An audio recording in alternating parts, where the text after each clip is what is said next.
ఆదివారం దినాన్ని మన జీవితంలో కలిగించాడు.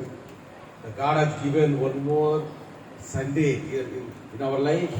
We came here, we sing unto the God, glorify the name of the Lord Jesus Christ. మరోసారి దేవుని మందిరానికి వచ్చే కృపను దేవుడు ఇచ్చాడు. ఆయన నామాన్ని మహిమపరచడానికి, exalt the name of the Lord Jesus Christ. ఆయన నామాన్ని మహిమపరచడానికి, ఆయన నామాన్ని గణపరచడానికి, ఆయన నామాన్ని we have to honor the Prince of God. అటువంటి గొప్ప భాగ్యం మనకి ఇచ్చాడు. ఎందుకంటే ఆదివారం అంటే మన జీవితాలు ఎలాగుంటాయి అంటే అలసిపోయి సలసిపోయి ఉంటాం. ఎందుకంటే వారం అంతా పని పాటల్లో బిజీగా ఉంటాం.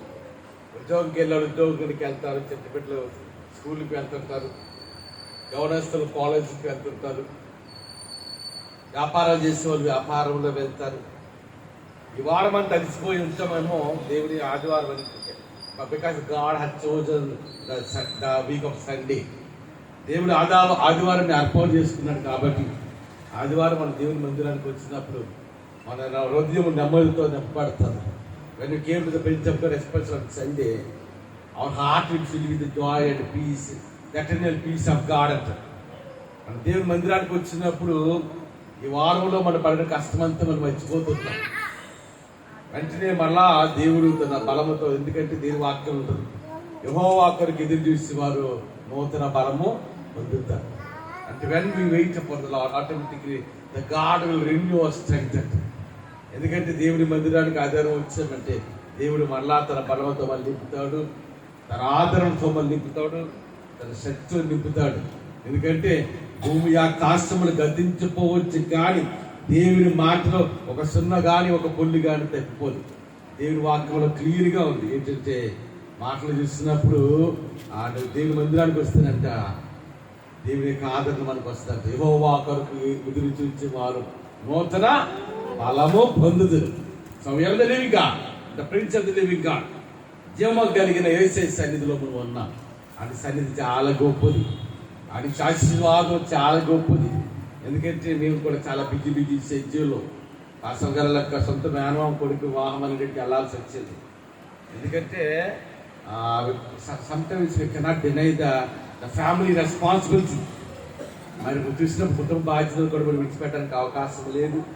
ఆ ప్రాంతానికి వెళ్ళాం. దేవుని మహాకృప బట్టి మార్గాన్ని బిడ్డగా ఇటువంటి అనారోగ్యాలు లేకుండా మనకి పర్లేదు. ఇంకా అటువైపు చాలా భయంకరంగా ఉన్నాయి ఎండ్లు. ఆ తెగపాట్లో మన శుక్రవారం మ్యారేజ్ అయింది. ఆ మ్యారేజ్కి వెళ్ళినప్పుడు చూస్తున్నాం కదా, పాప అయితే బాగా ఏడ్చేస్తుంది. బాగా ఎంత ఊరుకోవట్లే. ఇంకా లాభం లేదని చెప్పి ఆ టెంట్లో చాలా గ్రాండ్గా చేశారు. ఆ టెంట్ నుండి మళ్ళీ ఏదో ఇంట్లోకి కూర్చుంటే నాకు బాడీ అంతా స్వెట్ పడిస్తుంది. అరగంట సేపు తీసుకుంది కొంచెం స్వెట్ ఆడడానికి. అప్పుడు బిడ్డ కూడా కామ్ అయింది. తర్వాత మళ్ళా వివాహం చూసుకొని మరి అనేక ప్రాంతాలకు కూడా దేవుడు నడిపించాడు. ఎందుకంటే దేని వాక్యంలో సామ్ 121 ఉంటుంది, నీ రాకపోకలు యెహోవా నిన్ను కాపాడును. ఇప్పుడు ప్రకారం నీకు it's a promise of God, it's a covenant of God in the Bible. God is made some covenants, some promises with his people. దేవుడు తన ప్రజలతో కొన్ని వాగ్దానాలు చేస్తుంటాడు, కొన్ని నిబంధనలు చేస్తుంటాడు. God is going to fulfil his covenant with promise in our life. దేవుడు మన జీవితాలు చేసిన వాగ్దానాలు కానీ నిబంధనలు కానీ ఆయన నెరవేర్చే దేవుడు కానీ ఆ నెరవేర్చే దేవుడు ఎంత మాత్రం కూడా కాదు. So will go to the message. So those are the Bibles, you turn to the book of Isaiah, chapter 19, Yeshaya గ్రంథము 19వ అధ్యాయము 22వ వచనం. యెషయా గ్రంథము 19వ అధ్యాయం 22వ వచనం.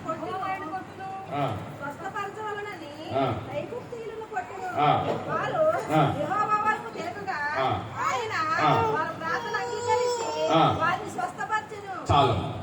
So when we particularly meditate the book of Isaiah chapter 19 verse 22, here we can observe a very important verse in the Bible, a comfortable word of God. ఈ మాట చూస్తున్నప్పుడు దేవుని యొక్క ఆదరణిచ్చే మాట, దేవుని యొక్క బలమనిచ్చే మాట, దేవుని యొక్క మన శక్తినిచ్చే మాట. ఈ మాట ఏమని రాయబడిందంటే స్వస్థపరచవాలనని ఆయన ఐక్యతకు వచ్చినట్ట. మన జీవితంలో ఎలాగ ఉంటుందంటే చాలా సందర్భంలో ఏదైనా మేలు జరిగితే మనం మేలు అనుకుంటాం, ఏదైనా చిన్న కీడు జరిగింది అనుకోండి, బలహీనతో అనారోగ్యం మీద వచ్చింది అనుకోండి, వాడు హ్యూమన్ థింకింగ్ అనగా మానవ ఆలోచన ఎలాగుంటుందంటే, అయ్యో నాకు అనారోగ్యం వచ్చింది, ప్రతి సమస్య వచ్చేసింది, ఇరుకు ఇబ్బందులు వచ్చిందని మనం అనుకుంటాం. కొన్నిసార్లు నిరుత్సాహపడుతుంటాం.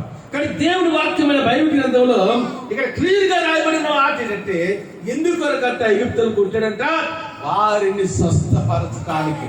ఇతరాలు మనము ప్రపంచంలో ఏ దేశానికి వెళ్ళినా, ఏ ప్రాంతానికి వెళ్ళినా, అది భారతదేశం, అమెరికా కానీ, ఇంగ్లాండ్ కానీ, జర్మనీ కానీ, ఆస్ట్రేలియా, సౌత్ ఆఫ్రికా, ప్రపంచం ఏ దేశానికి, బ్రెజిల్, అర్జెంటీనా, ఇవన్నీ కూడా క్రిస్టియన్ నేషన్స్. ఏ దేశానికి వెళ్ళినా సరే ఏసేదంటే ఒకరు తిరిగారు అంటే దేవుడు ఏం చేస్తుంటాడో ఏదో ఒక బలకంటే నడుతుంటాడు. మనకు అన్ని సమృద్ధిగా ఉన్నా అనుకోండి, మనకు దేవుడి వైపు తిరగడం అవడానికి కష్టం. మనకి ఎప్పుడైతే ఒక సమస్య అనేది వస్తుంది, when you get the problem, automatically we'll see the presence of God in our life. మన జీవితంలో అందరం కూడా ఒకప్పుడు లోకంలో ఉన్నాం. Once you are in the darkness, once you are doing the ideal worship. ఒక కాలంలో మనం లోకంలో ఉన్నాం, దేవుడికి దూరముగా ఉన్నాం, అని ఆచారాల పద్ధతులు ఉన్నాం. దేవుడు ఏం చేస్తుందంటే కొన్నిసార్లు కొడుతుంటాడు. అమ్మ కాకగా ఎంతమందికి ఇష్టం చేసి చూపించారు. ఆమె చేతికి ఎలా తగ్గిపోయించారా, ఎవరికెక్కడ కాకరగా తెలుగులో కాకరకాయ, ఇంగ్లీష్ ఏమంటారు బిటర్ గోడ్ అంట. ఇంగ్లీష్ లో కాకరకాయ ఏమంటే బిటర్ గోడ్ అంట. ఆ బిటర్ అనే పదము ఇంగ్లీష్ ఎందుకు ఉపయోగించుకుంటా, అది తింటం కష్టం అది ఎంతరా. కానీ తింటే ఏంటవుతుంది తెలుసా, ఏంటవుతామా, మనకేంటవుతుంది, కడుపులో ఉన్న మర్చిపోతాం. ఈ కాలంలో చాలా మంది ఆడిస్తారు, కానీ ఒక కాలం చూస్తే వాళ్ళు ఏం చేస్తారంటే ఒక రకమైన పులుసు చేసేవాళ్ళు. ఆ పులుసు అంటే మనం చూస్తే డెవలప్గా ఈ పులిస్తే ఎందుకంటే ఒక వేసుకొని చూస్తే అబ్బాయి ఈ పులిసి అక్కడ ఎలాగుంటది. కానీ అది కడుపులోనికి వెళ్ళినప్పుడు ఏంటవుతుంది, మనకి మంచిది. అంతేనా కాదా, మనకు మంచిది. అలాగే ఇక్కడ దేవుడు కొన్నిసార్లు మన సమస్యలు కూడా నడిపిస్తాం. Sometimes when we are away from the Lord, the God will correct us. దేవుడు కొన్ని సందర్భంలో మన జీవితాలు ఏం చేస్తుంటే ఆయన పరిశీలన చేస్తుంటాడు. కొన్నిసార్లు ఆయన పరిశోధన చేస్తుంటాడు. కొన్ని సందర్భాల్లో మన జీవితంలో చేసినప్పుడు ఆయన అంటే ఒక ఇప్పుడు ఉన్నది అనుకోండి, ఎవరైనా పిల్లలు అలా చేస్తారు అనుకోండి, ఏం చేస్తాం మనం అని చెప్పండి, ఓ దెబ్బ కొడతాం. సామెతకి ఇప్పుడు ఏమన్నా తెలుసా, తండ్రి శిక్షించని కుమారుడు అంట దేవుడికి విరోధం అంట. అంటే తండ్రి ఏం చేయాలి, the parents have to punish the children. దేవుడు అది మాట్లాడే నాకు పాస్టర్ ఎక్కడ ఆర్గ్యుమెంట్ వస్తుంది, ఇదే ఆర్గ్యుమెంట్. కొన్నిసార్లు మాట వినకపోతే అల్లరి చేస్తుంటే పాస్టర్ గారు కొట్టమదు, నేనంటే సైకిల్ కొట్టక సైకిల్ ఏమంటా మీరు కొట్టక సైకిల్ బిడ్డలు కొట్టక దేవుడు లేకలాగించి తండ్రి ప్రేమ అలాగే ఉంటుంది. పాస్టర్ గారు కొట్టమని అవదా. మా బంధువు కావాలే వరదలేని నాకు తమ్ముడు బాగా ఎక్కడంటే ఆ భోగాపురం నేను వచ్చిన అబ్బాయి దివరా. నేనన్నా దివరా ఎలాగున్నాడు మా అబ్బాయి, వాళ్ళకి అక్కడే కొడుకు. అబ్బాయి ఎలాగున్నాడంటే బాగున్నాడు బావగారు. నేను అన్నాను ఓకే మా అబ్బాయిని ఏం అనకరు కొట్టకండి, మామూలుగా కొట్టను బావగారు, ఒక దెబ్బ పొరపాటు చేసి ఏం చేస్తాను అంటే అది మన మేలు కొరకు. ఒక తండ్రి తన బిడ్డను శిక్షించాడంటే అది మేలు కొరకు. అంతేనా, బాలుడు నడవలసిన త్రౌడ్, we have to teach the children how they have to walk in the presence of God. బిడ్డలు కొన్నిసార్లు తల్లి శిక్షిస్తుంది, కొన్నిసార్లు తల్లి శిక్షిస్తారు. దానికి కారణం ఏంటి తెలుసా, వారు మంచి మార్గంలో వెళ్ళాలి, వారు దేవుడి మాటకి వారు లోబడాలి, దేవుడి కొరకు బ్రతకాలి, దేవుడి కొరకు జీవించాలి, ఈ లోకంలో ఉన్నతమైన స్థానంలోకి వెళ్ళాలి. అది ఆ తండ్రి యొక్క తల్లి యొక్క ఆలోచనగా ఉంటుంది. అందుకని చేస్తున్నాడు దేవుడికి కూడా కొన్నిసార్లు ఏం చేస్తాడంటే మన కష్టాలు పడైపోయిన దేవుడు మూవర్కలు ఉంటాడు. ఒక మాట నేను చెప్తున్నాను చూడండి, నాకు నా స్వరవెంటలో కుడిచే చూపించాను, నా స్వరవెంటలో కుడిచే చూపించాను. ఎలాగెత్తా చేతులు చెప్పండి, రైట్.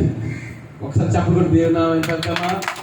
హల్లెలూయా హల్లెలూయా హల్లెలూయా. ఒక మాట మీకు తెలుసా, ఎందుకంటే ఒక మాట గుర్తుంచుకోండి, మన ఆత్మీయ జీవితంలో దేవుని మార్గంలో మనం నడుస్తున్నాం, దేవుని కొరకు మనం బ్రతుకుతున్నాం, దేవుని కొరకు మనం జీవిస్తున్నాం. కొన్నిసార్లు దేవుడు ఏం చేస్తారంటే, ఒక మాట గుర్తుంచుకోండి, శ్రద్ధగా వినండి మాట. దేవుడికి కోపం వస్తే ఏం చేయదు, ఏం చేస్తారు తెలుసు, దేవాలయం వదిలి వెళ్ళిపోతారు. అతనని చెప్పిన మాట, దేవుడికి కోపం వస్తే ఏం చేస్తారమ్మా, దేవుడు మౌనము కొడుతాడు. ఎప్పుడైతే దేవుడు మౌనం కొన్నాడో అప్పుడు ఏంటో దేవుడు విలేంతంగా అవ్వడం. అందుకే దేని వాక్యంలో ఫస్ట్ అపోస్తలుడు జాన్ యోహాను రాసిన మొదటి పత్రికలో ఏమంటదంటే, మీలో ఉన్నవాడు లోకములో ఉన్నవాడి కంటే గొప్పవాడు, మీరు వాడిని జయించాం. యేసే మనతో ఉన్నంత వరకే, యేసే మనలో ఉన్నంత వరకే ఆయన సన్నిధి మనతో ఉన్నంత వరకు మాత్రమే మనం ఆశించబడతాం, మనం దీవించబడతాం. ఒక్కసారి దేవుని నుండి కొంచెం దూరం అయిపోవాలి ఏంటవుతుందో సమస్యల మనలు విస్తరిస్తుంది, కష్టాలు విస్తరిస్తుంది. మనం చాలాసార్లు చెప్పాను, ఒక 2 రకాలైన పరీక్షలు మనకు వచ్చారు. ఒకటి దేవుని కొరకు పడిన కష్టం, దేవుని కొరకు పడిన ప్రయాస. ఇంకా రెండవది ఏంటంటే మన దోషము నిమిత్తం, మన పాపం నిమిత్తం పడిన కష్టాలు. కాబట్టి మనకు సత్సరండి దేవుడు ఏం చేస్తుంటే దేవుడికి దూరం అవుతుంటాం. దేవుడు ఏం చేయడు, అలా మౌనంగానే అనుకుంటాడు. మౌనం వినేటప్పటికి అపాధి అంతరం అని కనిపిస్తుంది. అపాధి ఎందుకంటే అన్నది God permits the devil cannot enter in your life. మన జీవితంలో అపవాదికి ఆయనకు అవకాశం ఇవ్వకుండా దేవుడు ఎప్పుడు కూడా అపవాది ఏమి చేయలేడు. మనం యోబు జీవితాన్ని చూసినప్పుడు it's a familiar patch in the fire. If you meditate the book of job, యోబు గ్రంథం చూసినప్పుడు మనకు క్లియర్ గా అనిపిస్తుంది. అపవాది అంట భూమి మీద తిరిగినాడు. ఎక్కడికి వెళ్ళాడంట? దేవుడి సముఖానికి వెళ్ళాడంట. దేవుని వాక్యం లోతుగా ధ్యానిస్తే ఎప్పుడు పడినప్పుడు దేవుని దగ్గరికి వెళ్ళడానికి లేదు. దేవదూతలకు కూడా అప్పుడు ఒక మినిస్ట్రీకి వెళ్ళడానికి వెళ్ళాం అనుకోండి, ఒక కరెక్ట్కి వెళ్ళడానికి వెళ్ళాము, మనం ఏడు తీసుకోవాలి. We have to take the appointment. అక్కడ పిఎల్ ఉంటారు, వాడి దగ్గరికి వెళ్ళి ఇదిగో I want to meet the minister, I want to meet the MLA, I want to meet the collector, so please give me permission. ఆ పర్మిషన్ దగ్గర ఉంటేనే మన వారికి కలడానికి అవకాశం ఉంటుంది. అర్థమవుతుందా? అలాగే దేవుని దగ్గరికి మనం అంటే ఈ కాలం కృపాకాలం కాబట్టి మనం ఎప్పుడు కావాలంటే అప్పుడు దేవుని సన్నిధిని మోకరించమని ప్రార్థన చేసుకుంటాం. కానీ ఒక కాలం అలా కాదు. దేవదూతలు దేవుడి సముఖానికి వెళ్ళాలన్నా సరే వాడు ఒక్కొక్క టైంలో దేవుడు అవకాశం ఇచ్చేవాడు. అదే విధంగా చూసినప్పుడు అపవాది తిరుగుతూ అంటాడు కదా, ఇదిగో దేవుడే అంటాడు, ఇదిగో నా ప్రవక్తగా నా భక్తులను యోబు గురించి గమనించవా? ఇటువంటి అపవాది ఇదిగో నాయనా నువ్వు వాడు కలిగిన వాడి చుట్టూ ఏం చేస్తున్నావు? ఇదిగో నువ్వు యోబు నాయన కుటుంబాన్ని నువ్వు కాపాడుతున్నావు. అప్పుడు దేవుడు అన్నాడు కదా, ఓ పని చెయ్యు, యోబు ప్రాణం మీద నీకు అధికారం లేదు కానీ యోబుని మట్టమన్నాడు. అంతేనా? అంతవరకు యోబుని ముట్టుకునే శక్తి కానీ యోబుకి విరోధంగా పనిచేసే శక్తిగా నాకు పాదికి లేదు. అంతేనా? దేవుడు కొన్నిసార్లు పర్మిషన్ ఇస్తాడు. ఎందుకొరకంటే అమ్మ కూర్చొని పెట్టి పాపం దేని కొరకంటే మన జీవితంలో మనం కొన్ని విషయాలు నేర్చుకోవాలి. మన జీవితంలో అంతేనే కదా, బిడ్డల్ని తండ్రి తన బిడ్డలు ఎడలు జాలి పడుతుంది, మన ఎడలు జాలి పడుతుంది. కొన్ని సందర్భాల్లో దేవుడు ఎందుకు మౌనంటే కొన్ని విషయాలు మనం నేర్చుకోవాలి. కొన్ని విషయాలు మనం నేర్చుకోవాలి. పిల్లలు ఎప్పుడు నడక నేర్స్తారు? అక్కడ కూర్చోబెట్టినంత నడకనేరు. ఎప్పుడు నేర్స్తారు నడక? వాళ్ళు నడవాలంటే వాళ్ళు ఏం చేస్తారు? అలా వదలాలి. కొన్నిసార్లు పడిపోతుంటారు నిజమే, చిన్న చిన్న దెబ్బలు తాగుతారు నిజమే. కానీ దాని ద్వారా ఆ బిడ్డలు ఏం చేస్తారంటే they will learn how to walk. ఎలా నడవాలి బిడ్డలు తెలుస్తారు. హల్లెలూయా. ఒకసారి ఎందుకు హల్లెలూయా చెబుదామా? అమ్మ చేతులు వచ్చిపోయి వచ్చామా? దగ్గర హల్లెలూయా చెబుదా, ఇంకా ప్రకాశ చెబుదా, ఇంకా ప్రకాశ చెబుదా, ఇంకా ప్రకాశ చెబుదాం. కాబట్టి దేవుడు కొన్నిసార్లు ఆయన ఎందుకు మౌనంగా ఉంటాడంటే మనము కూడా కొన్ని విషయాలు నేర్చుకోవాలి. మనము కూడా మన జీవితంలో కొన్ని విషయాలు నేర్చుకోవాలి. ఎలాగ దేవుని మార్గంలో నడవాలో, ఎలాగ దేవుని మాటకు మనం లోబడో, ఎలాగ దేవుని కొరకు మనకు నమ్మకమైన విశ్వాస కలిసిన జీవితం ఎలా జీవించాలో మనం నేర్చుకోవాలంటే ఏంటవుతుంది? మనకు కూడా పరిస్థితి ఉన్న దేవుడు నడిపిస్తాం. The God will lead us through future conditions in our life. దేవుడు కొన్నిసార్లు శ్రమలు ఎలా చేస్తుంటాడు. కొన్నిసార్లు అందుకే పౌలు జీవితాలు చూసినప్పుడు రెండో కొడుకు రాసిన 12 పౌలుకి శరీరం ఏంటుందంట? ఒక ముళ్ళు ఉందంట. మనం అనుకుంటాం కదా ముళ్ళు అంటే ఏంటో అనుకుంటాం. ముళ్ళు అంటే మామూలు ముళ్ళు కాదు. ముళ్ళు అంటే అర్థం ఏంటంటే ఒక బలహీనత. కొన్నిసార్లు నీ భర్త నీకు ఒక ముళ్ళు అవుతాడు. అంతేనా? నీ భర్త ఏంటవుతారో నీకు ఒక ముళ్ళు అవుతాడు. లోకాసార్లు జీవించి తాగు చేసి ఇది చేసేది నీ భర్త నీకు ముళ్ళు అవుతాడు. కొన్నిసార్లు నీ భార్య నీకు ముళ్ళు అవుతాడు. కొన్నిసార్లు బిడ్డలే తల్లిదండ్రులకి ముళ్ళు. అంతేనా? బిడ్డలు ఏంటవుతారు? తల్లిదండ్రులకి. ఎప్పుడైనా కాలంలో దేవుని వాడుకో నడవకుండా లోక పత్తులు నడిచారనుకోండి, ఆ బిడ్డలు కూడా తల్లిదండ్రులు ఏం చేస్తారు? కన్నీరు కారుస్తారు. అంతేనా? కన్నీరు కారుస్తుంటారు. దేవుని సన్నిధిలో ఉపవాసం ఉంచారు, దేవుని సన్నిధిలో జాగారం చేస్తుంటారు. ఆయన నా బిడ్డలు నీ మార్గం నడిచే కృపనివ్వు నాయన. ఏమన్నా కాలం మంది కాలిమోయిక నరికి మేలుంది.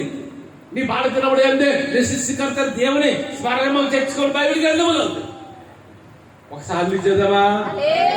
హల్లెలూయా, హల్లెలూయా, హల్లెలూయా. ఎందుకంటే దేవుడు కొన్ని సందర్భాల్లో మనం పరిశీలన చేస్తుంటాం. దేవుడు కొన్ని సందర్భాలు పరిశోధన చేస్తుంటారు. పౌలు శరీరంలో కూడా ముళ్ళు ఉంది. అది బైబిల్ ఏ ముళ్ళు అని బైబిల్లో లేదు, కానీ ప్రపంచం దౌర్జన్యం ఏం చెప్తారు తెలుసా? పౌలు గంట ఒక రకమైన అనారోగ్యం ఉందంట. ఆ అనారోగ్యం ఒకటి ఏమని చెప్తారంటే భక్తులు, అది ఒక రకమైన ఆత్మ లాంటిదంట. అందుకని ఇక్కడ పౌలు ఏం చేస్తారంటే, అంతేనా, ఈ ముళ్ళు ఏం చేస్తారంటే మనం దేవుడి ముందుకు వెళ్ళడానికి వెళ్ళకుండా ఆపుతుంటున్నాం, అంతేనా. మామూలుగా అయితే ఒక ఏదో బాగా ఒంట్లో ఏదైనా బలహీనత ఉందనుకోండి, ఒక జ్వరం వచ్చింది అనుకుందాం, మామూలుగా మనం యాక్టివ్గా నడిచినట్టు నడవాలి. వెంటనే వాడు తిరుగుతారు, కొంచెం బలహీన అవుతుంటా, అప్పుడు దేవుడికి ప్రార్థన చేస్తారు తప్ప ఇప్పుడుగా దేవుడికి ప్రార్థన చేస్తున్నాడు. ఆయన నా శరీరం ముళ్ళు ఉంది, ఈ ముళ్ళుని ఏం చేయమన్నాడు? Take away this lord, take away this lord. ఇదిగో ఈ ముళ్ళని తీసివేయాలని దేవుడు సార్ ఎన్నిసార్లు మమ్మారు వేడుకున్నాడు. మమ్మారు అంటే 3 సార్లు కాదు. దేవుడి సన్నిధిలో ప్రార్థన చేస్తున్నాడు, దేవుడి సన్నిధిలో కన్నీరు కారుస్తున్నాడు, దేవుడి సన్నిధిలో విజ్ఞాపన చేస్తున్నాడు, దేవుడి సన్నిధిలో పోషపడుతున్నాడు. పౌరంత భక్తులు మనం ఎవరిమో కాదు. He is the highly anointed apostle and man of God in the Bible. Bible గ్రంథంలోన దేవుని ఉన్నతమైన అభిషేకము కలిగిన దర్శనము కలిగిన దైవజనుడు అపోస్తలుడు అని పౌలు దేవుని అడుగుతున్నాడు. అప్పుడు దేవుడు ఏమన్నాడు తెలుసా? నాకు ఇంగ్లీష్ చాలా ఇష్టం అనమాట. My grace is sufficient for you. నా కృప నీకు చాలు. మనకి ఏడు చాలంటే దేవుని కృప చాలు. The grace of God is sufficient for our life. మన జీవితంలో దేవుని కృప మనకు చాలు, ఇంకేమి లోకములు అక్కర్లేదు మనకి. అంతేనగా దేవుని కృపలో ఉంటే, దేవుని ఏర్పాటులో ఉంటే, దేవుని యొక్క చిత్తములో ఉంటే, అన్ని విధాలుగా ఒక మాట గుర్తుంచుకుని, అందుకే పౌలు అంటారు, I can do all things who strengthens me. నన్ను బలపరచువాని నేను సమస్తము చేయగలను. Nots the things everything if the God has strengthen me. దేవుడు నన్ను గాడు బలపరిస్తే నేను సమస్తము చేయగలను. దేవుడి మనతో ఉండాలి, దేవుడి శ్రద్ధ మనతో ఉండాలి. వెంటనే పౌలు అన్నాడు, ఇదిగో నా కృప నీకు చాలు పౌలు. గీతలో మాట్లాడు, నీ కృప జీవము కంటే పరలోకము కంటే కూడా ఉన్నతమైంది దేవుని కృప. పరలోకము కంటే ద గ్రేస్ ఆఫ్ గాడ్, దేవుని కృపట పరలోక రాజ్యం కంటే ఉన్నతమైందంట. అంతేనా? దేవుని కృపను ఎలా ఉంటే ఆ పరలోక రాజ్యంలో కూడా ఉన్నతమైన స్థానంలో మనం ఉంటాం. తప్పకుండా దేవుని నామం పొందాం. వెంటనే పౌలు తర్వాత వచ్చిన చూడండి, 2 కొరింథీయులు చాప్టర్ 12 ఆ చాప్టర్ లో చాలా వచనాలు ఉంటాయి. అక్కడ ఏమంటారు తెలుసా పౌలు? దేవుని శక్తి నా మీద నిలిచియుండు నిమిత్తం, నాకు కలిగిన ఉపద్రవంలోను, నాకు కలిగిన నిందల్లోను, నాకు కలిగిన బలహీనతలోను నీ సంతోషంగా అతిశయపడుతున్నాను. అంతేనా కాదు? పెట్టున్నాడు అనుకోండి, మంచిగా భోజనం పెట్టే స్కూల్కి యాక్టివ్గా వెళ్ళిపోతారు, తల్లి కేర్ ఉంటుంది పెద్ద చర్చిలో. అలా బిడ్డ బాగా వదిలేసారు, స్నానం చేసారు, వెళ్ళిపోతారు స్కూల్కి. లేకపోతే ఆ బిడ్డ అమ్మాయి వెళ్ళిపోతుంది. కానీ అదే బిడ్డ బాగాలేదు అనుకోండి, ఏం చేస్తారమ్మా చెప్పండి? తల్లికి నిద్ర పాటలు, అయ్యో అది చిన్న బిడ్డ ఇంకా భయంకరంగా ఉంటుంది. అయినా బిడ్డకి ఏమైనా రాత్రి టైంలో ఇంకా బక్క సృష్టి చేస్తుందేమో. నా బిడ్డకి రాత్రి టైంలో అనుకుంటుంది. ఈ తల్లిదండ్రులు ఏం చేస్తుంటే నిద్రపోకుండా బిడ్డకి ఏం చేస్తుంటారు? కాపలా కాస్తాం. మాకు కూడా దేవుడు పెట్టించాడు. నీకు చెప్తున్నా మరి 4 రోజులు నిద్ర పాటలే. ఎలాగుంటుందో ఏంటో ఆ బిడ్డ ఆడే పరిస్థితి ఏంటో తెలియదు.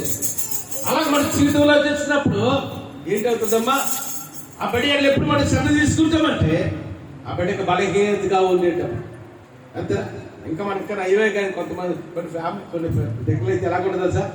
ఎలా 2 రోజులు ఎక్కువకి వెళ్ళకపోతే అమ్మో వెళ్ళలేదేంటి ఏంటి బలహీనత?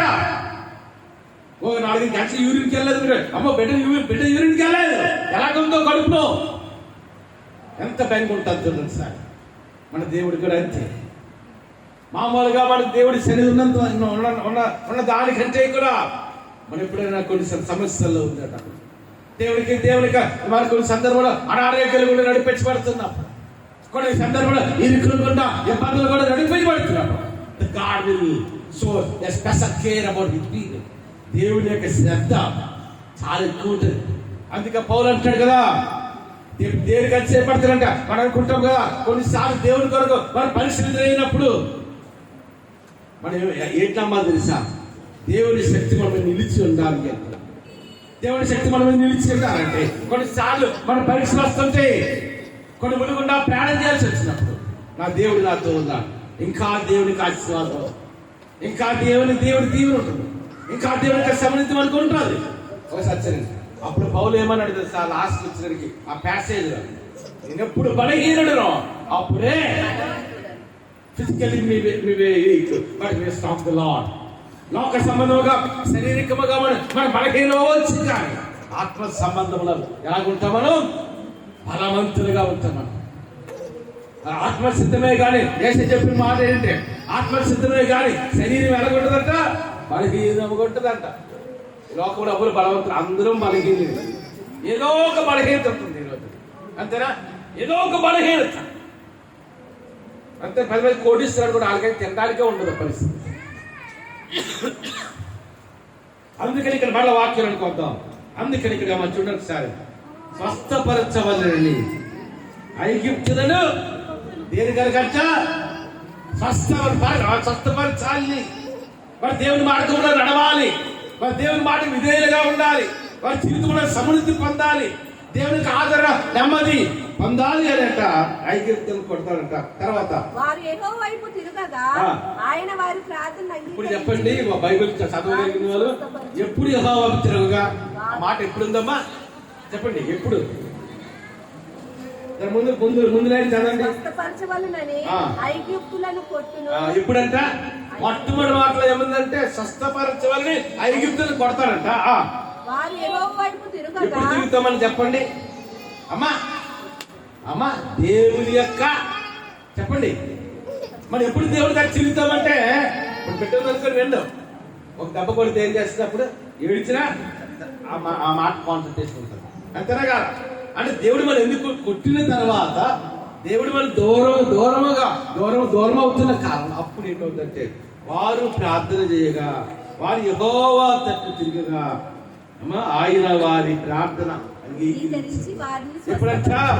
కొన్నిసార్లు దేవుడు మనం పరిశోధిస్తే అంటాడు, కొన్నిసార్లు కొన్ని కష్టాల వల్ల మనం నడిపించడానికి అవకాశం ఉంటుంది, కానీ ఆ సమయంలో దేవుడు ఏం చేస్తాడంటే మళ్ళా వారు దేవుని సన్మాకులు. బైబిల్ గ్రంథంలో ఇశ్రాయేలు గురించి ఎక్కువగా జడ్జెస్ అంటారు, అనగా న్యాయాధిపతి గ్రంథంలో ఉంటుంది. యూదులు చాలా ఆచార వ్యవహారం కలిగిన వారు. యూదులు అంటే ఎలాగుంటుందంటే మోస్ట్ రిలీజియస్ పీపుల్ అని ఇంగ్లీస్తే వాళ్ళకి చాలా మరి ఆచారాలు కట్టుబాట్లు ఉంటుంది. మీరు అనుకుంటారు కదా, మన క్రైస్తవుల కంటే ఈవెన్ హిందూ ముస్లింల కంటే కూడా యూదులు చాలా ఆచారం ఉంటుంది. ఏమా జనరల్గా చూసినట్టు యూదులు ఎంత ఆచారబద్ధం ఉంటుందో తెలుసా? వాళ్ళ ఇంట్లో ఉన్న సోపులో పుదీనా దశభాగం ఇస్తారు, అంత ఆచారం ఉంటుంది అది, అంతేనా కాదు? కానీ యూదులకు ఒకే ఒక బలహీనత తెలుసా? చాలా సార్లు విగ్రహాలను తినిపివారు. కొన్నిసార్లు ఎందుకంటే మోసే దేవుడికి ధర్మశాస్త్రాన్ని తీసుకుంటున్నప్పుడు ఈ యొక్క ఇశ్రాయేల్ అందరూ ఏం చేస్తారంటే అహరోను మాకు ఒక విగ్రహాలు చేయమన్నాడు, బంగారు తోడు తీసి అంటే ద మోస్ట్ రిలీజియస్ పీపుల్. యూదులు అంటే చాలా ఆచారాలు ఉంటారు. ఒక మాట తెలుసా? ప్రపంచంలో యూదులు ఎక్కడున్నా, అమెరికాలోనే ఇంచుమించు 1 కోటి మంది యూదులు ఉన్నారు. ఆ 1 కోటి మంది యూదుల్లో ఇంట్లో మన తెలుగు వాళ్ళు ఉన్నారండి. అమెరికా దగ్గర ఏం చేస్తామంటే ఇంట్లో కూడా ఇంగ్లీషే మాట్లాడేస్తుంటారు. వారి భాషని అందరూ తెలుగులో మాట్లాడాలని అసలు ఉండదు. భార్య భర్త బిడ్డలంతా తెలుగు వాళ్ళైనా అమెరికాకి వెళ్ళాడు వెంటనే ఇంట్లో కూడా ఇంగ్లీష్ మాట్లాడతారు. యూదులు అలా కాదు. ప్రపంచంలో యూదులు ఇశ్రాయేలు జనాంగం ఏ దేశంలో ఉన్నా వారి ఇంట్లో ఏం మాట్లాడదు తెలుసా? హెబ్రూ అంటారు. అనగా యూదులకు బాధ్యత మనకు తెలుగు ఎలాగో, భారతదేశంలో మన హిందీ ఎలాగో, లేకపోతే అమెరికా జర్మనీ దేశాల్లో ఇంగ్లీష్ ఎలాగో, యూదులు ప్రపంచంలో ఏ దేశంలో ఉన్నా ఇంట్లో మాత్రం ఏ భాష మాట్లాడతారు? హెబ్రూ భాషే మాట్లాడతారు. వాళ్ళ సొంత భాష. ఇంకా వాడు తెలుసా? మన భారతదేశం ఒకే ఒక రాష్ట్రం ఉంది, వాళ్ళు ఖచ్చితంగా భాష మాట్లాడతారు. ఎవరో తెలుసా? కేరళ వాళ్ళు. కేరళ వాళ్ళు ఎక్కడ చూడండి ఇంట్లో, ఎందుకంటే మన సొంత భాష మర్చిపోకూడదు కదా, అంతే. కానీ ఏం చేస్తారు యూదులు అంటే వాళ్ళకి అంత అపేక్ష ఉంటుంది. యూదులు ప్రపంచంలో ఏ దేశంలో ఉన్నా, వారు ఏ ప్రాంతంలో ఉన్నా సరే ఎంత భక్తి కలిగి ఉంటారు, అంత భక్తి కలిగి ఉంటారు. కానీ దేవుడు వారితో మాట్లాడి వెంటనే ఏం చేస్తుంటారు? విగ్రహానికి వెళ్ళిపోతారు. గ్రంథంలో వారు విగ్రహాలకి తిరిగినప్పుడు వెంటనే దేవుడు పిలిస్తే అప్పగించాడు. మళ్ళా వారు దేవుడు మోకరిస్తే మళ్ళా దేవుడు విడుదల ఇచ్చాడు. మళ్ళా విగ్రహాలు చేస్తున్నారు. దానికి కారణం ఏంటి తెలుసా? ఒక మాట చెప్తుంది. ఇశ్రాయేలు దేశం చుట్టూ కూడా భయంకరమైన విగ్రహారాధన ఉండేది. ఆ దినాలు ఎంత భయంకరమైన విగ్రహారాధన అంటే బైబిల్లో మీరు చూడండి, దగోడు దేవత, అశ్షూరు దేవత, అమోరు దేవత, ఎన్నో రకాల దేవతలు ఉండేవారు.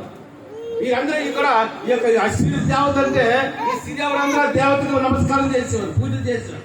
దానివల్ల ఏంటంటే వాళ్ళని చూసి హిందువులు కూడా ఏం చేశారు, పూజలు చేశారు. కానీ వాళ్ళ విగ్రహాలు తిరిగి దేవుడికి ఎట్లా నాశనం వచ్చింది. అంతేనా? మన బిడ్డలు మనల్ని కాకుండా కవర్లో తల్లి అమ్మ నాన్నంటే వాళ్ళు ఊరుకుంటామా? అంతేనా? తన రెండు చేతులతో మానవుడు చేస్తాడు కాబట్టి, తనలో ఉన్న మన ఆత్మ మానవులో పెట్టాడు కాబట్టి దేవుడికి ఎక్కువ కోపం వచ్చింది. ఏంటంటే నిజమైన దేవుని, జమ్మగలిగిన దేవుణ్ణి మనం విడిచిపెట్టి లోకానుసరణ తిరిగితే దేవుడికి ఏంటో కోపం వస్తుంది. అలాగే చేశాడు. వెంటనే దేవుడు వారిని ఏం చేశాడంటే పిలిస్తే దానికి అప్పగించాడు. మళ్ళా దేవుని సన్నిధిలో మోకరించాడు. మళ్ళా దేవుని సన్నిధి కన్నీరు కాచాడు. Lord deliver us Lord from the bandits of the Palestinians. మళ్ళా దేవుడు విడుదల ఇచ్చాడు ప్రార్థన. అందుకే దేవుని వాక్యం ఉన్నది, తల్లి తన బిడ్డల ఎడల జాలి పడినట్లు యెహోవా మన ఎడల జాలి పడతాడు. అంటే తల్లికి బిడ్డని దెబ్బ కొట్టినా ఏడుస్తుంటే ఏడు కలుగుతుంటది, జాలి కలుగుతుంది. అలాగే మన దేవుడు కూడా అంతే. కొన్నిసార్లు మన దేవుడు దూరంగా వెళ్ళినప్పుడు కొన్ని సమస్యలు కూడా మనం ప్రార్థన చేస్తున్నాడు, అంటే దేవుడికి ఏడు కలుస్తుంది. అందుకే దేవుని వాక్యం ఉంటది, ఆయన కోపం నిమిషం మాత్రం ఉంటుందంట, ఆయన కృప అంట చాలా సరళంగా ఉంటుందంట. దేవుని కోపం ఎంతసేపు ఉంటుందమ్మా? నిమిషమే ఉంటుంది. కానీ ఆయన కృప, the grace of God is acting, the blessing of God is acting, the salvation of God is acting. దేవుని కోపం అంటే నిమిషం మాత్రం ఉంటుందంట, ఆయన కృప మాత్రం అలాగుంటది, తరతరములు నిలుస్తుందంట. ఒకసారి చెప్పండి, దేవుని నామమే పెడతామా? హల్లెలూయా, హల్లెలూయా, హల్లెలూయా. ఆకలేస్తున్నా అన్ని చెప్తాం, నిద్ర వస్తున్నా అన్ని చెప్తాం. పాస్టర్ గంటకు వాక్యం చెప్పండి అన్ని చెప్తాం. రైట్.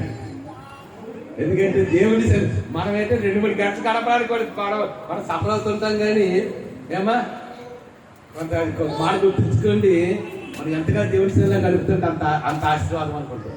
అంతేనా? ఈ దినాలంటే కొంచెం మాకు బిజీ షెడ్యూల్ అయితే ఎక్కువ ప్రార్థన ఉన్నాం. వేసేంత వాడు 3 రోజులు 4 రోజులు ఉండిపోయారు ప్రజలు. అంతేనా?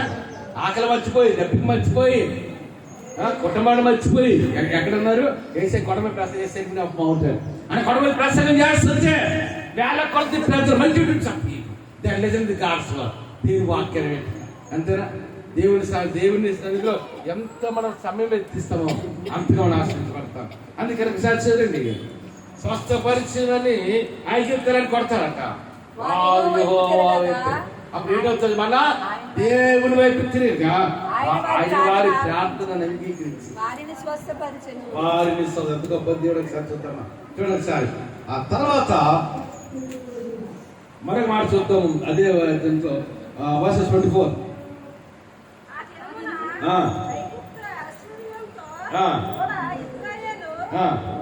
ఇశ్రాయేలు 3వ జనమై ఆ భూమి మీద ఆశీర్వాద కారణంగా ఉంటాడు.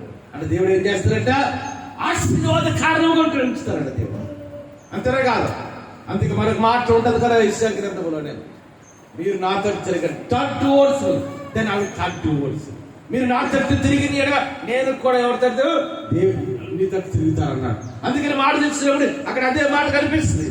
ఆ దినమున ఐగుప్తు అశ్షూరు కూడా ఇశ్రాయేలు 3వ జనం.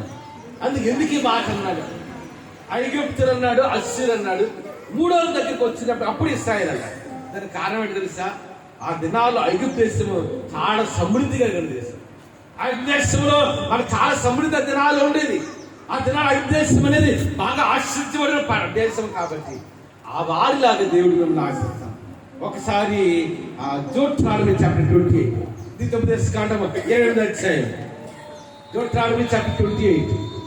అక్కడేమో తెలుసా? ఒక మాట కనిపిస్తుంది మనకి. నువ్వు దేవుడైన యెహోవా మాట నువ్వు శ్రద్ధగా విని ఆయన నీకు ఆజ్ఞాపించిన ఆజ్ఞలన్నింటినీ నడుచుకుని అలా భూమి మీద సమస్త వంశముల కంటే మిమ్మల్ని అత్యధికముగా ఎలాగంట? మరి చంద్ర మాట, నీవు నీ దేవుడైన యెహోవా మాట శ్రద్ధగా విని నేడు నీకు ఆజ్ఞాపించిన ఆయన ఆజ్ఞలన్నిటినీ చెప్పి అనుసరించి నడిచిన నీ దేవుడైన యెహోవా ఆ. సమస్త జనముల కంటే ఆ. నిన్ను హెచ్చించును. భూమి ఆకాశం గతించిపోతుంది కానీ దేవుని మాటలో ఒక చిన్నగాని పొల్లిగాని తప్పిపోదు. దేవుని మాట స్వచ్ఛమైనది, దేవుని మాట ఆదరించేది, దేవుని మాట నెమ్మదిచ్చేది, దేవుని మాట బలమిచ్చేది, దేవుని మాట శక్తిని అనుకరించేది. దేవుని మాట ఎప్పుడు రెండు కూడా నశించిపోయింది, ఎంత మాత్రం కూడా కాదు. అందుకని దేవుని వాక్యం అంటాడు కదా. అంతే ప్రపంచంలో ఎన్ని దేశాలు? 250 దేశాలు. ఈ 250 దేశాలు కూడా వేల తెగలు ఉన్నాయి. అందరూ కూడా వర్తించే మాట ఏమని తెలుసా? నువ్వు దేవుడే నీ మాట ఎలాగన్నారు? You have to listen to God's word in the life. ఒక క్లాస్ రూమ్ ఉందనుకోండి, ఇంజనీరింగ్ చేస్తున్నావు, ఎంటెక్ చేస్తున్నప్పుడు, ఇంటర్మీడియట్ చేసినప్పుడు ఆ లెక్చరర్ ఏం చేస్తున్నాడంటే లెసన్స్ టీచ్ చేసి వెళ్ళిపోతుంటారు. Lecture uses to teach the lessons. ఎవరైతే శ్రద్ధగా వెళ్తారో, ఎవరైతే ఆ లెసన్ అవగాహన చేసుకుంటారో, ఎవరు హృదయంలో అయితే లెసన్స్ ఉంటారో వారు ఆ స్టడీస్ చదువులో ఉన్నతంగా వెళ్తారు. నేను బొల్లాకాలు చదివిన ఎప్పటికీ నాకు జ్ఞాపకం ఉంది. నాకు ఎప్పటికీ జ్ఞాపకం ఉంది. మధ్యాహ్నం 12 నుండి 5 గంటల కాలేజ్. మాకు కరెక్ట్గా ఎప్పుడంటే 2:30కి ఏం చేసేవారంటే అమ్మ టీ టైం దాకా ఇచ్చేవారు. ఒక పావు గంట అనుకుంటాను, లేజర్ టైం అంతే. క్లాస్ నుండి బయటకు వచ్చింది. దానికి ఫస్ట్ టైంకి జగదావతి వెళ్ళి ఈ తెలుగు మూవీస్ ఏం చేసాడంటే 2:30 స్టార్ట్ అయితే కానీ ఇంగ్లీష్ మూవీస్ అంటే హిందీ మూవీస్ ఏం చేసాడంటే అది మధ్య 3:30 స్టార్ట్ అయ్యింది. ఇల్లులా మధ్య థియేటర్ ఏం చేసి క్లాసులు ఎక్కడ వెళ్ళిపోయాడమ్మా వెళ్ళిపోయాడు. అప్పుడు కొన్ని సందర్భంలో వచ్చేటికి ఏంటైపోయిందంటే మాకు ఆ లెసన్స్ మర్చిపోయేవాడిని.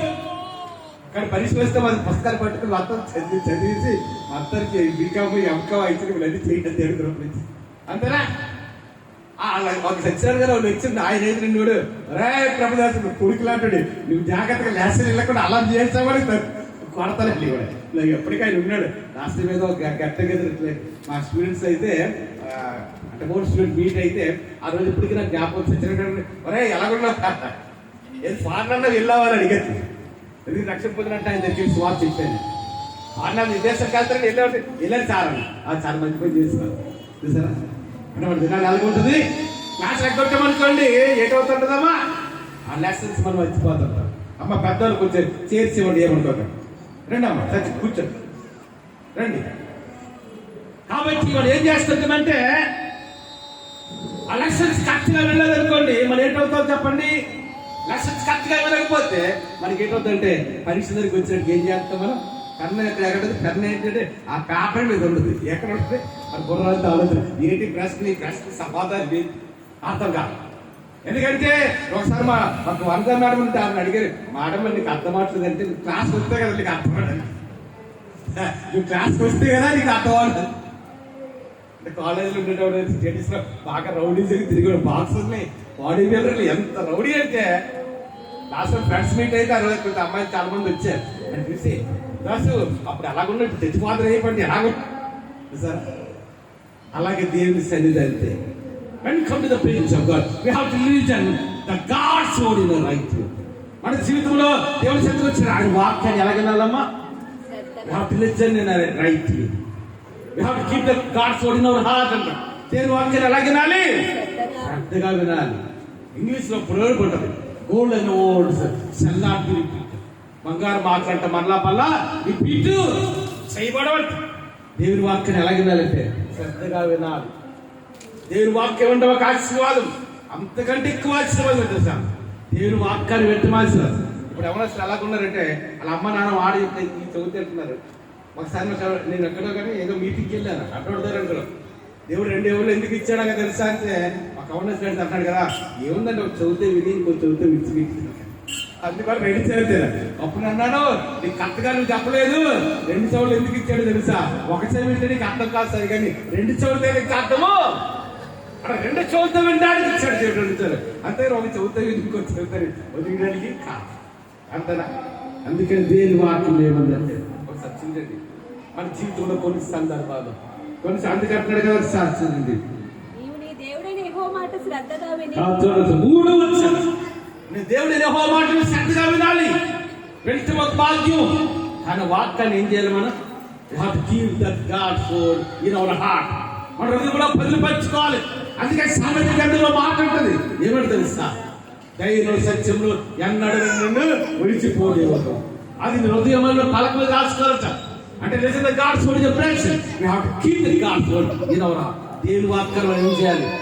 ఒక ఆవో గేదె ఉందనుకోండి, మంచిగా మేత వేస్తే రాత్రిగా మధ్య కాలంలో రాత్రి మధ్య టైంలో ఇచ్చేదంటే మరలా గొంతులో తీసుకుని ఏం చేస్తున్నది? నెమరు వేస్తుంది.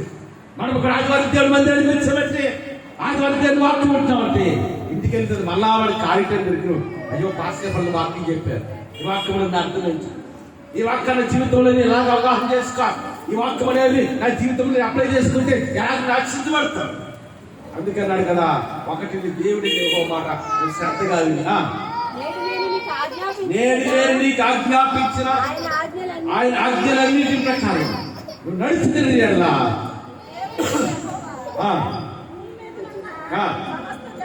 ఎవరికంటమ్మా భూమి తన సమస్తమని జరగట. అమ్మ నా గొంతుల్లో గురించి చూపించండి. ఒక మాట చెప్తాను చూడండి. నీ స్కూల్లో చదువుతున్నావా? ఆ మేనకోడలు అడిగారు ఏం చదువుతున్నారా అంటే, ఒక అమ్మాయి థర్డ్ అనుకోండి, ఒక అమ్మాయి 6th, ఒక అమ్మాయి 3rd. మీ క్లాస్ ని ర్యాంక్ ఎంత అంటే మా పెద్ద మేనకోడలు అందు 2వ పార్వతి కూతురు నాది 3rd ర్యాంక్ అంట.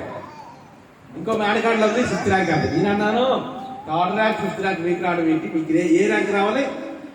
1st ర్యాంక్ రావాలి. మన కాలేజీలో కంటే కాలేజీ అందరికి 1st లో ఉండాలి. ఎందుకంటే మన దేవుని యొక్క రక్తం చనిపోతుంది. ఆయన మార్గం నడిచే ప్రజలు మనం ఎక్కడున్నా సరే దేవుడు మనం ఆరాధిస్తాడు. తలగా ఉంచుతాడు, తోకగా ఉంచేది అంత మాత్రం. మనం ఏ ప్రాంతంలో స్కూల్లో ఉన్నా, నువ్వు కాలేజీలో చదువుతున్నా, నువ్వు ఉద్యోగం చేస్తున్నా, అందుకంటే దేవుడి యెహోవా శ్రద్ధగా వినాలి. రెండవదిగా ఆయన ఆజ్ఞాపించు వాక్యం ప్రకారం. దేవుని వాక్యం ఎంతకంటే గొప్ప ఆశ్రమం తెలుసా? దేవుని వాక్యం ప్రకారం బతకాలి. దేవుని వాక్యం మన జీవితం నెరవేర్చబడాలి. ప్రభు జీవితంలో ఒక ప్రాముఖ్యమైన అంశం ఏంటి తెలుసా? He was fulfilled the will of God in his life. దేవుని వాక్యం అనేది పరిపూర్ణముగా యేసయ్య జీవితంలో నెరవేర్చబడాలి. అందుకని ఆది యందు వాక్యము, in the beginning was the word, the word was God, the word himself is God. ఆది యందు వాక్యం ఉండెను, ఆ వాక్యము దేవుడే ఉండెను, ఆ వాక్యమే దేవుడే ఉండెను, ఆ వాక్యమే 2000 సంవత్సరాలుగా శరీరధారిగా యేసయ్య లోకానికి వచ్చి కృపా సత్య సంపూర్ణంగా మనతో నివాసము చేసే దేవుడు, మనలో ఉండే దేవుడు. దేవుని వాక్యం వినటం కాదు, దేవుని వాక్యాల ప్రకారం మనము ఏం చేయాలి? బ్రతకాలి. దేవుని వాక్యం ప్రకారం జీవించాలి. అప్పుడంట ఎలా చూస్తారు దేవుడు చెప్పండి? భూలోకములో ఉన్న సమస్త జనములకు ఒక మాట తెలుసా? ఈ వాక్యము ఖచ్చితంగా నిజమని ప్రపంచంలో ఏ దేశానికి వెళ్ళని చెప్పగలం. బైబిల్లోని మాట నిజం, ఖచ్చితంగా నిజం. ఎలా చెప్పగలం తెలుసా? ఇది నా నెంబర్ 1 కంట్రీస్ అన్ని క్రైస్తవ దేశాలు. America, Christian nation, Canada, Germany, Australia, England, France, New Zealand, South Africa, South Korea, ఈ దేశాలను ఏ దేశాలమ్మా? క్రిస్టియన్ నేషన్, ఈ క్రైస్తవ దేశాలు. అందుకని దేవుడు ఏం ఇచ్చాడు? ఎందుకంటే దేవుని వాక్యం ఎక్కడ కొల్లిపోదు. దేవుని వాక్యంలో ప్రతి మాట ఖచ్చితంగా నెరవేర్చబడి జీవితం. ఎవరి word in the Bible, every sentence in the Bible, every verse in the Bible, every chapter in the Bible, every book in the Bible, the whole Bible. దేవుని వాక్యం ఉన్న ప్రతి మాట ఖచ్చితంగా మన జీవితంలో నెరవేర్చబడతాడు. అందుకని దేవుడి యెహోవా మాట నువ్వు శ్రద్ధగా విన్నాను. ఆయన ఆజ్ఞాపి ధర్మశాస్త్రం అంత ప్రకారం నేను నడుచుకున్నట్లయితే ఎలా పిలుస్తారంట? సమస్త జరగ. ఆ మాటని మనం ఎలా వర్తించుకో తెలుసా? నీ కాలేజ్ అంతట్లో నీ దేవుడు ఎక్కడ ఇస్తాడు?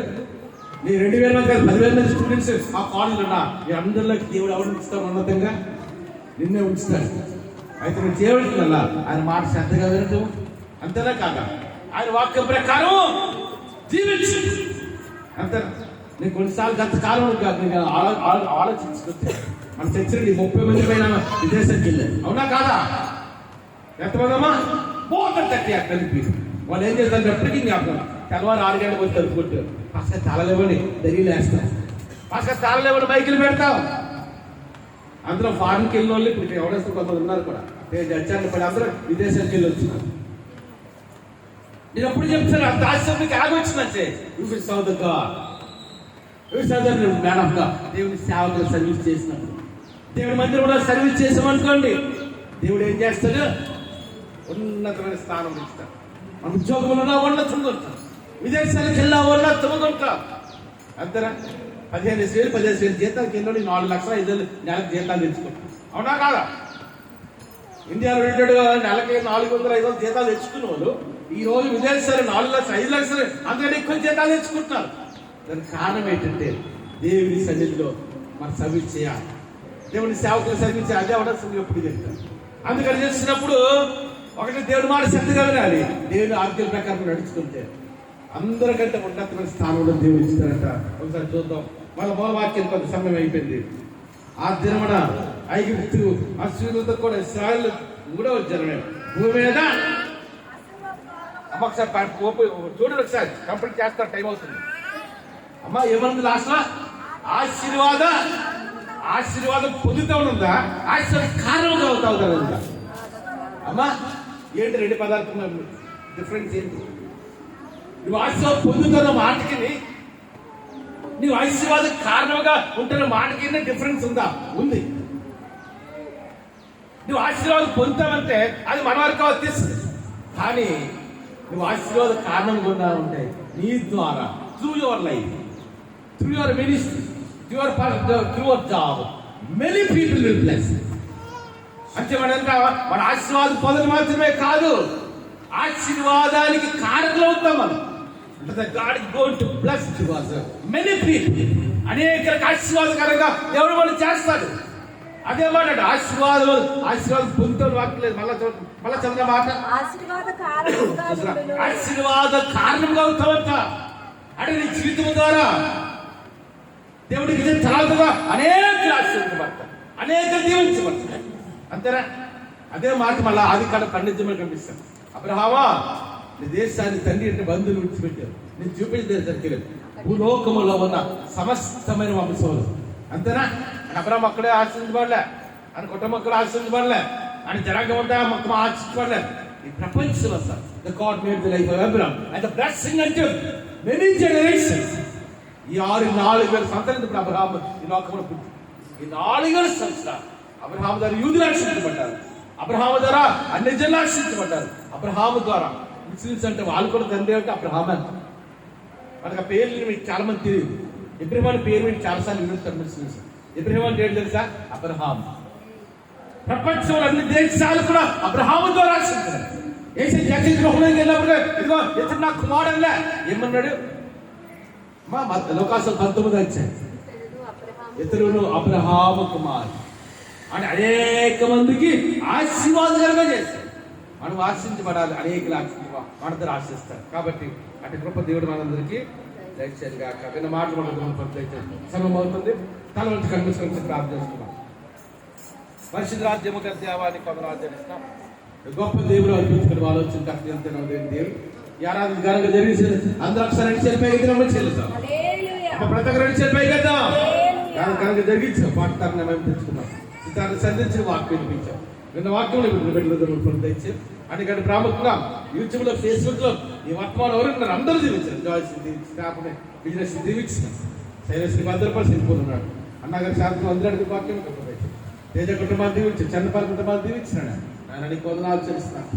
నేను తండ్రి న్యూజిలాండ్ జాన్ డేవిడ్ కుటుంబాన్ని దీవించినాడు.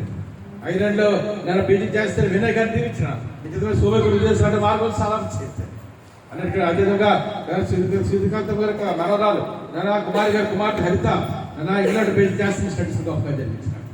నానా తల్లి వందనాలు చేసినాం. నానా బన్నీ కూడా నీ తల్లు విదేశాలు మార్గం సలాం చేయాలి. కుమారున్న సిద్ధి గారి కుటుంబాన్ని దీవించిన అమెరికా జార్జియా గారి కుటుంబాన్ని నేను తల్లి కుటుంబాలు సిద్ధి గారి కుటుంబాలు తండ్రి నేను కెండల్ రాజేష్ కుటుంబాలు చిత్ర కుటుంబాలు తండ్రి సతీష్ ప్రియాంత్ తండ్రి దూరదేశంలో బలప్రసిద్ధ తండ్రి సాయి గారి కిషోర్ గారి రిలీసే గారి వచ్చేస్తే పరిచయం రమణ గారి భార్య శాలి గారు కూడా స్వస్థత పెట్టిస్తున్నారు తండ్రి. రమణ గారి కుటుంబాలు తండ్రి ప్రసిద్ధ గారి కుమారి గారి కుటుంబాన్ని కూడా దీవించి ఆశీర్వాదం ప్రార్థన చేస్తున్నారు తండ్రి. సిరిపులన నరసింహ నేను మనవాడిని దీవించిన కమల గారి కుమారుడు నాగేంద్ర సిరిపులను భద్రపరుస్తున్నాను. నీ పదనాలు తెలుస్తున్నాను తండ్రి. అందరూ ఒక్కసారి రిచల్ పైకి వెళ్తాం, అమ్మ రిచల్ పైకి వెళ్తాం. నేను శారమ్మ గారి యొక్క మనవరాలు తండ్రి వివాహం ఘనంగా జరిగించారు తండ్రి. నేను నీకు వందనాలు తెలుస్తాను. నూతన దంపతుల్ని నూతన మధ్య వాళ్ళు దీవించినాను. ఇక్కడ వారి పేరు చెప్తాను. నేను నాగమణి గారిని, హేమంత్ గారి వారి వివాహంలో జతపరిచేస్తుంది వారి జీవితం ద్వారా నామాన్ని తెచ్చుకెళ్తుంది నేను ఆ వాడికి ధర్మంతులు సమకూర్చేస్తుంది ఆ దంపతి తండ్రి కుమార్ పరిశ్రమలు తీస్తున్నాం అదే గారి కొందరు తెలుస్తున్నాం నేను శారవ గారి పెద్ద కుమార్ పెద్ద నిర్మలా గారు తీర్చినాం రెండో మంగారి జసిత్ గారు బిడ్డకి రక్షణ తెచ్చుకొని ప్రార్థన చేస్తున్నాం తల్లి నేను అన్ని కొందరు చేస్తున్నాం తల్లి నేను జాబ్ లో ₹1,00,000 జీతం తెచ్చుకోవడానికి ఇప్పుడు దయచేసి ప్రార్థన చేస్తున్నాం తల్లి తల్లి అందరూ ఒక్కసారి చనిపోయి కదా అన్నమ్మ చెల్లెలు తల్లి బీబీ గారు మహేష్ గారిని నిద్రించాను బీబీకి మహేష్ గారు నేను కుమార్తె బిడ్డ నేను బాలీవుడ్ ఎవరో కనిపెట్టింది ఇద్దరు ఫంక్షన్ అయినా ఆ ఫంక్షన్ ఘనంగా జడానికి నేను ఇప్పుడు తెచ్చి నన్ను సత్య గారికి శ్యామ గారికి వారికి సమృద్ధి ప్రార్థన చేస్తున్నాం అందరూ రెండు చనిపోయి కదా రత్నం కుమారుడు విక్రమ్ గారు మనవడుతాడు రత్నం కుమారుడు ప్రకాష్ గారి కుమారుడు నేను ప్రవీణ్ కూడా తండ్రి ఏదైతే రాసినట్టున్నాడు తండ్రి కాల్ చూడడానికి తండ్రి ఒక ఫ్రీ సీట్ ఇచ్చేయండి నేను నీకు వందనాలు చెప్తున్నాను అజయ్ ప్రవీణ్ మాకు అంతా సర్వీస్ చేస్తున్నారు తండ్రి ప్రవీణ్ కూడా ఏదైతే టీంలో వచ్చేది మంచి ఉన్నత నడిపించాడు అజయ్ కూడా జాబులు ఉన్నత నడిపించుకుని ప్రార్థన చేస్తున్నాను తండ్రి నేను ఆ దినం వాళ్ళు చాలా దేవుడు రాలేదు చాలా మంది రాలేదు మరొక తను ఇచ్చేయండి తండ్రి నాన్న నీకు కొత్తగా వచ్చాను కొత్త ఆదివారం కుమార్ కూడా ఇచ్చాను నేను అందరూ చనిపోయి కదా రీతం గారు మనవడు తండ్రి నేను వేరే కుమార్ దేవసభలు కూడా దీవించడానికి వందనాలు తెలుస్తున్నాను తండ్రి అందరూ రెండు చనిపోయి కదా నేను అతను శ్రీలక్ష్మి తండ్రి నేను సదం గారి కుమార్తె నన్ను శ్రీలక్ష్మి కూడా సంపూర్ణ స్వస్థం కలుగా నాకే ఇస్తున్నాను తండ్రి నేను నీకు వందలు ఆచరిస్తున్నాను నేర్చుకోవాలి కుటుంబాన్ని దీవించి సంచేతం జ్ఞాపకాలు కూడా రాలేదు అందరూ రెండు చనిపోయి కదా జరగడానికి ఉపదేశం తండ్రి గారు కూడా మంచి బలిహీనాలు కొట్టున్నారు ట్రీట్మెంట్కి అనగా పిల్లలు కుమార్తె కూడా సంపూర్ణ తండ్రి గారు కూడా సంపూర్ణ స్వస్థ కలిగిన దాసరి రాజ్యం దేవదత్తులు ఉన్నాయన ఆయన కొందరు తత్కాశం కూడా బలిహీనుకుంటున్నాను సంతోషం గారు నడుగురు కుమార్తె సంతోషం గారు కూడా ఈ పరమేశ్వర తారేగులతో నింపుతున్నాను తండ్రి అపరాధ సోదరు గారు బిడ్డ దీవించిన రాజుగారి మాటి కుమార్ తండ్రి కుడి ప్రతి ఒక్కరు ఇక్కడ నేను పేరు బిడ్డ దీవించిన ఈ కొందరు చేస్తున్నాను తండ్రి ప్రత్యేకంగా చిన్నారెడ్డి గారు కూడా మళ్ళా మందిరానికి వచ్చి మొక్కలు పిచ్చిపెట్టడానికి పొంద ఇచ్చాను నేను భోజన గారి మందిరానికి వచ్చి వాటికి పొంద ఇచ్చాను గణపతి గారి రక్షణ ఇచ్చాను తండ్రి గారు బాబు తీసుకోకుండా ఇచ్చాను నేను ఆ కూలీలు ప్రతి ఒక్కరు పేరు పెట్టి ఇచ్చిన ఈ సరిది కూడా మొదలు ఆచరిస్తే ఏసు నా పడిపించిన